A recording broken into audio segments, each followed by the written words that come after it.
Have you ever wondered how a tiny screw made in one factory can fit perfectly into something that was assembled, halfway across the world? Well, it's not magic. It's actually a concept called dimensional tolerance, and it's this invisible rule that pretty much governs everything we make. Today, we're going to make it visible.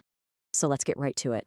What exactly is tolerance? When we're talking about engineering and manufacturing, it might sound like a simple word, but this one concept is literally the difference between a part that works and a part that's, well, completely useless. Okay, so here's the textbook definition you'll find everywhere. Tolerance is the allowable variation from a given dimension. Now, I know that sentence seems a little dense, but it's actually packed with three key ideas. And to really, truly understand tolerance, we need to unpack each one of them. First things first, let's talk about the given dimension. Because before you can even begin to talk about what's acceptable, you have to define what's perfect. So looking at our definition again, this phrase right here, a given dimension, that's our ground zero. That's our starting point. You can think of it as the blueprint, right? The ideal target we're shooting for.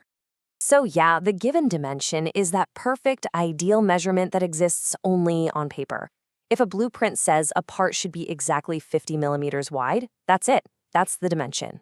In a perfect imaginary world, every single part that comes off the assembly line would hit that number on the dot. But we don't live in a perfect world, do we? The second we leave that perfect blueprint and step onto the noisy, messy factory floor, we have to deal with the reality of variation. And this word, variation, this is where the theory of design meets the reality of making things. It's basically admitting that, you know what? Perfection isn't really possible in the real world. So why not? I mean, why can't we just make it perfect? Well, think about it. A machine's temperature might shift by just a tiny fraction of a degree. A cutting tool wears down by just a few microns with every single part it makes. Heck, even the raw material you start with can have tiny, tiny inconsistencies. All these little things add up and create small but very real differences, or variations, from that perfect dimension. Okay, so we have our perfect, ideal dimension. And we know for a fact there's going to be some real-world variation. So how do we bridge that gap? Well, that brings us to the final and honestly the most crucial piece of the puzzle. We have to define what is allowable. And here it is, the first and probably most powerful word in this whole definition, allowable. This is where the engineer has to make a really critical judgment call. It's not just about what's ideal anymore. It's about what's good enough to get the job done. So allowable is all about defining the acceptable range of that imperfection.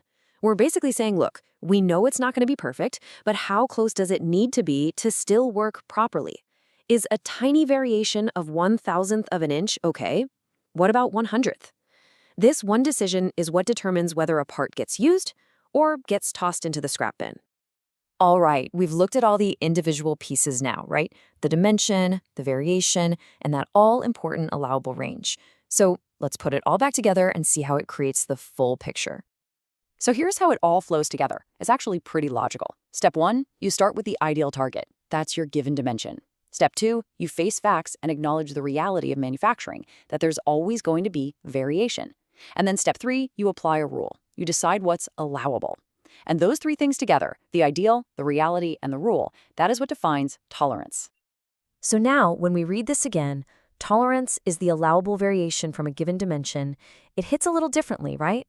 What we're really talking about is a smart system for managing imperfection. It's the practical, essential bridge between a perfect ideal on a computer screen and a real, functional product in your hand. And that leaves us with one last really big question.